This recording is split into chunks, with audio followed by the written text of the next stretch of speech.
Hey babes, when was the last time you made a decision based entirely on what you needed? Not what would keep the peace, not what would make somebody else feel comfortable, not what would hold the group together or prevent a problem from happening or smooth things over. Just making a decision based solely on what you needed. Sit with that for a second. Because for a lot of us, especially women, that question is harder than it should be. Not because you don't have needs, but because somewhere along the way you learned to treat your own needs like fine print, like a footnote at the bottom of a contract. It's like something that you're going to get to eventually after everybody else, after the work is done, after the people around you are okay. But babes, when exactly is after supposed to arrive? Because I'm looking at your calendar and I'm not sure that slot ever actually opens up. Today, we're talking about the load you've been forgetting to carry. Yours. Let's go. Hi, I'm Dr. Tiff, your relationship transformation coach. I've spent the past 20 years working with high-achieving women just like you who are crushing it in every area of their lives, everywhere except their relationships. And look, I get it. Finding the one ain't easy, and relationships are hard. But you know what's even harder? Cycling through the bad ones, or worse, staying in relationships when you already know they're not a good fit. You want a relationship of ease, uncomplicated, someone to love you down, but instead you've been suffering through bad dates, sexual incompatibility, and someone who might be good for somebody, but not for you. And if we're really being honest, you know that deep down, the work that really needs to be done starts and ends with you. If you're done wasting time in dead-end relationships and sick of looking for, chasing after, or trying to convince somebody to be the one, and you're ready to become the one, then baby, you're in the right place. So prop your feet and let's clink glasses, because I'm giving you the tea and the tips to fix your relationships. Let's go. All right. It's me, Dr. Tiff, and we're back on another episode of Fix Your Relationships podcast. We've been talking about all the heavy lifting that we're doing for other people and how we're overfunctioning for other people. But today we're turning things around a little bit because some of us really do need to overfunction on ourselves. We've been in this season talking about overfunctioning, about carrying too much, about doing the work of two people in your relationships and wondering why we're feeling so exhausted. And I want to turn the tables today because in all that conversation about putting down what isn't yours to carry, I don't want us to miss something. The load that still exists.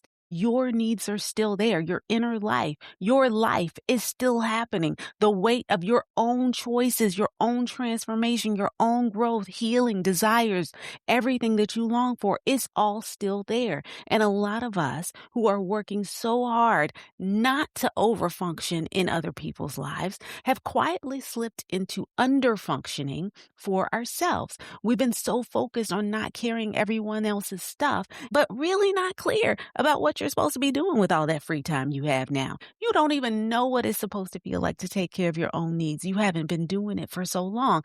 And some of us are out here scrambling, trying to find some new business to take care of because we are at a loss of how to take care of ourselves. We thought we would be free by stopping the overfunctioning of everybody else's life. We should be feeling freedom, but we're not. What we're feeling by trying to fill the gaps and occupy our time elsewhere rather than really addressing our own stuff and dealing with our own needs, it is a different version of self-abandonment. You're not here to be exempt from your own care, babes. You are not supposed to put down everyone else's load and then walk around empty-handed wondering why you feel so untethered. Okay? You have needs. You have desires. You have a life that requires your own attention, and your needs, babe, they are not optional. They are not a reward for good behavior. They are not something you earn once you've proven that you're low maintenance enough to deserve love. They are yours. They are real, and they are worth the attention. A lot of us learned early on that our value was located somewhere along with our usefulness. When you were helpful, think about it. Think back growing up or in older relationships. When you were helpful, you were praised. When you were self-sufficient, you were celebrated. Or maybe when you needed something, you were made to feel like a burden, or you watched someone else need things and saw how that went. And you said to yourself, you know what? I'm never going to be that person. So you got good at not needing things. And more precisely, you got good at convincing yourself that you didn't need things. You learned to compress your own needs down to a size that was easy for others to handle. You learned to be the strong one, the capable one, the one who doesn't require much. And some of us have carried that identity into our relationships, into friendships, into our family, into our work. And eventually you start carrying it into your relationship with yourself. You start applying the same standard to your own inner life that you've applied to everything else. Be efficient. Don't take up too much space. Get it done. Keep it moving. And somewhere in all that efficiency, you forgot to ask yourself what you actually need. You forgot to grieve the things that hurt, to celebrate the things that went well, to sit with the longing and the desires that you have, to be honest about the loneliness that you experience, to make room for the full complexity of being a human being who is working really hard and also sometimes doesn't know if any of it is working at all. You forgot to carry yourself, sis. So today, I want to spend some time talking about your load, the one that is yours, actually yours to carry. And your load includes some things that we're not talking about enough.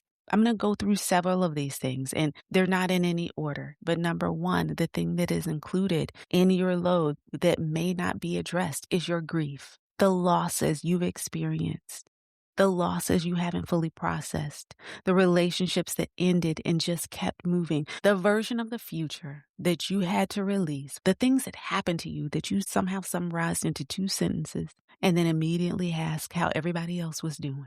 Grief is something that we carry, that we should be addressing, that we should be paying attention to. It's ours to carry. It's also ours to deal with. Another load that we actually need to tend to is our desires. Not just what you want in a relationship, what you want for life, what lights you up, what you've been quietly shrinking because it seemed like too much, too risky, too far from where you are right now. Those things are worthy of your attention, worth addressing. Another thing that we don't look at in our load of things that we need to attend to is our anger, our feelings in general, but specifically the anger, the real anger that you're feeling about things, not the managed, articulate, I've processed this kind of feeling, the kind of anger that still lives in your body from all the times you were overworked, dismissed, overridden, disrespected, and smiled through all of it anyway. That anger that you carry, that you hold on to, that load of anger, it has to be addressed. That load that we need to address also includes the things we hope for as well, because hope requires carrying too. It costs something to keep believing when you've been disappointed. And you've been doing the work, sometimes quietly, sometimes alone, okay? Sometimes just here on the podcast when I ask you your 3 questions and give you a small shift for the week. But you got hope. You're looking forward to something. You've been working on it. It's real. It's heavy. It counts. Your hope is part of the load. It deserves your attention. That load that you've been ignoring also includes the person that you are becoming, sis. The version of you that is still emerging. The work you've been doing for yourself, on yourself. The ways you're growing that nobody else sees because it's happening in the in-between moments. In your journal, in your prayer, listening to podcasts, reading books at 2 a.m. when you wake up and you're praying to God about the things that you know He's doing in your life. All of that is your load, and all of it is worth carrying your attention with care and with the same devotion you extend to everybody else. Now, we've used this scripture before, but I want to bring it up again because I feel like it really does apply to the topic that we're talking about today. The scripture that I want to reference today is Galatians 6:5. For each one should carry their own load. I don't be making this stuff up. Honey, it says it right there in the Bible. For each one should carry their own load. I feel like sometimes we use this verse as a reason to put things down, to stop carrying what isn't ours. And that's right. That's the right thing to do. I think that's true. But today I want to flip it because each one includes you. You are not exempt from the carrying. You are not supposed to put down everyone else's load and then float around without your own. Your load is yours to carry. Your needs, your life, your transformation, your growth. everything you're becoming. And here's the thing about Galatians 6:5 that I don't think we sit with long enough. Carrying your own load is an act of stewardship. God gave you a life, a calling, an inner world that nobody else has access to, a set of desires He planted deep in your heart before you even knew what to call them. And you are responsible for tending to that. Not so you can perform better for everyone else, not so you can become the best version of yourself for someone else's benefit, for you, sis, because you are fearfully and wonderfully made. And that includes the weight and the work and the full complexity of being you. You are here to live fully in all of it. And that requires you to actually show up for yourself the way you show up for everybody else, not eventually, but now. Hey, babes, I want to ask you something real quick. You're talented, right? You're driven. You show up and you deliver every single time. But is anybody showing up like that for you, sis? Or are you always the one giving more, carrying more, fixing more? Maybe you're in a relationship right now where something feels, off, like roommates, like the connection you've been longing for is just right there, but you don't know how to go about getting it. Or maybe you just quietly sworn the whole thing off because, honey, you're tired. Sis, I see you, and I made something just for you. This May, I'm hosting More Love, Less Hustle. It's my free live working lunch series where we're going to get to the bottom of why you keep working so hard for love, what it's costing you, and how to build your own personal stop-start strategy so you can stop settling for crumbs and start showing up as the one. It's only an hour, sis. It's free, and we've got multiple dates throughout the month of May. And listen, this room won't be the same without you in it. The conversation we're about to have, it's been waiting on you, sis. So come get your seat at becometheone.myflowdesk.com/more love, less hustle. That's the direct link, but it's also in the show notes. I'll see you there, babes. Now let's get back to the show. All right. You guys know what time it is. Go ahead and get your journals out, your pen and paper, and get ready to answer some questions for me. If you're driving, you know what I'm going to say. Come back to this later. Don't be journaling and driving. We don't do that around here. Sit with us, listen to the questions, but please do come back and answer them because they are worth your time so we can get to the meat of the matter.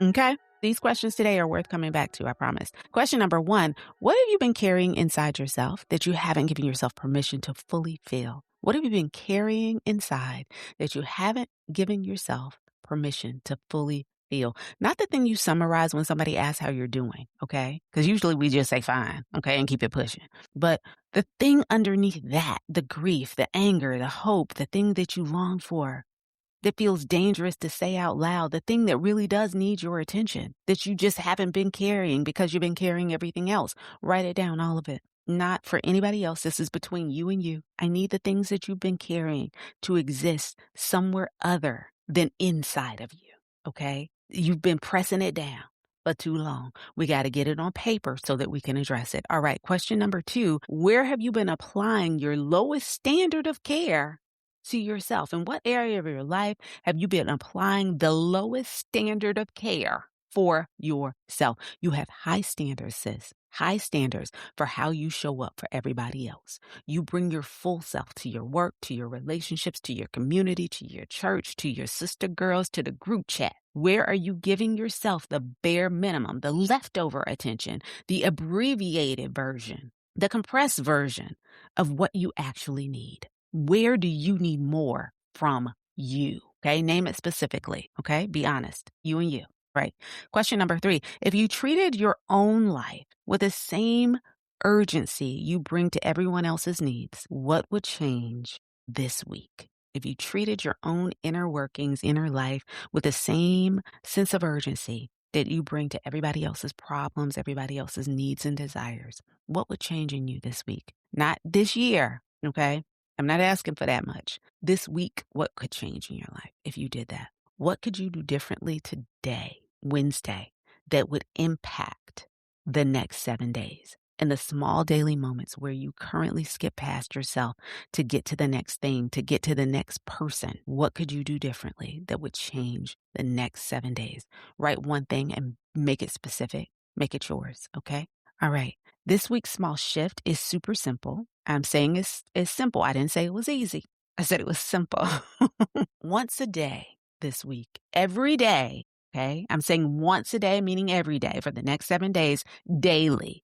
I need you to ask yourself what you need. Ask yourself what you need and then do one thing about it. And as you can tell, that's not a grand gesture. That's not a big thing. It doesn't have to be.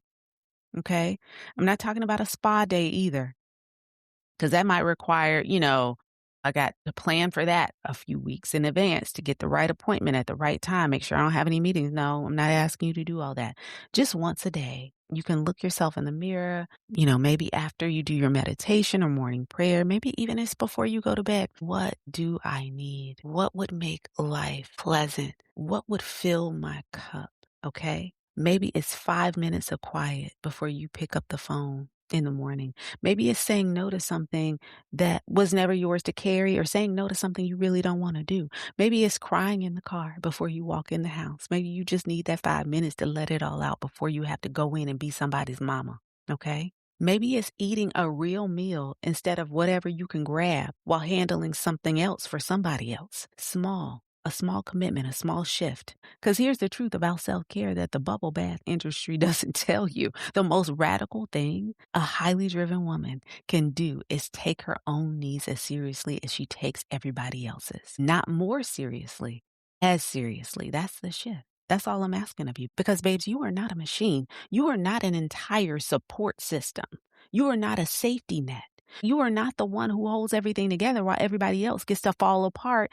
You're a person with a full life, with needs that are real and legitimate, and you are not a burden to anyone who actually deserves to be in your life. Hear me when I say that. You are not a burden to anyone who actually deserves to be in your life. And the woman God designed you to be, the full version, not the compressed, accommodating, needs nothing version, the full version of you requires you to show up for her, not just in the big moments, in the Tuesday afternoons, in that moment when you're in your car, in the quiet, in the places where nobody's watching and there's no performance required, and you finally just get to be. That woman is your load, and she's absolutely worth carrying. And this is why I created More Love, Less Hustle, because I kept meeting women who were giving everything to their relationships and nothing to themselves, and wondering why love felt so one-sided. Sometimes it's one-sided because of who you choose, and sometimes it's one-sided because you are not fully in the room, because the real you, the one with needs and desires and edges and depth, has learned to stay home so the manageable version can show up and keep things smooth. And More Love, Less Hustle, this is my free 1-hour training that we're doing throughout the month of May. We bring the real version into the room. We do the honest work together live. I am offering this free masterclass on how to hustle less and get more love. The link for that is in my show notes, and I hope you'll come and join me. It's becometheone.myflowdesk.com/more love less hustle. I would love to see you in the place. I would love for you to let me coach you through this, babes. Link is in the show notes, becometheone.myflowdesk.com/more love less hustle, and I want to see you there. You've been carrying so much for so long. It's time to make sure that you are on the list of the things that you're carrying. I want to make sure that you hear this before we close this episode out today and go back to your regular schmegular life, okay? God did not make you to be a footnote. He did not design you to live at the bottom of your own priorities, at the bottom of your own to-do list, showing up fully for everybody else and running on whatever is left over. That is not stewardship. It is not humility. It is not even love. It is self-abandonment. And it has been dressed up as strength for far too long, because the woman he made, she has a calling. She has a specific kind of brilliance that was not put here to be depleted in service of everybody else's comfort. She was put here to live fully out loud in the fullness of everything she was created to be. And that means her grief gets to matter, her desires get to matter, her rest gets to matter, her joy gets to matter, her becoming who God created her to be gets to matter. She gets to matter, not eventually, not after she's earned it, not once everybody else has been taken care of, but right now. So I need you to make a decision today, not a resolution, not a goal, a decision that you are going to start treating yourself like someone worth showing up for, not because you finally done enough, not because you're finally healed enough, but because you are fearfully and wonderfully made, present tense, already. And the God who made you that way does not make things that are meant to be ignored, including you. You are not the woman who carries everyone else into their destiny while abandoning yours. You are the woman whose load matters. Act like it, sis. Act like it. I love you. And that's why I be screaming at y'all, okay? I hope I haven't loved you to the point where you just don't want to come back next week. I hope I see you back here next week on Fix Your Relationships. I hope I see you in more Love, Less Hustle, because this is what that room is created for you to learn, for you to grow, and for you to walk into the fullness of what God has created you to be. I love you, and I hope to see you back here next week. Ciao. Hey, babe, I hope you enjoyed today's episode. My goal with this podcast is to bless you with information that helps you fix those relationships that are most important to you, but not before you do the self-work needed to make sure that those relationships thrive. If this episode was exactly what you needed, then guess what? Somebody else probably needs it too. So do me and them a favor. Please share this episode with your good girlfriend and let her know about the podcast. And while you're at it, hop on over to Apple Podcasts and leave a review. This really helps to grow the podcast and puts it right in front of other women who are desperate to work on their relationships and themselves. And if you haven't done so already, I want to invite you to join our community of like-minded women all on a journey to become the one. You can sign up for free at becometheone.myflowdesk.com/email. I know that's a lot, so just go on over to the show notes and click that link there. Thanks again for listening to Fix Your Relationships with Dr. Tiff. I'll see you right back here next week.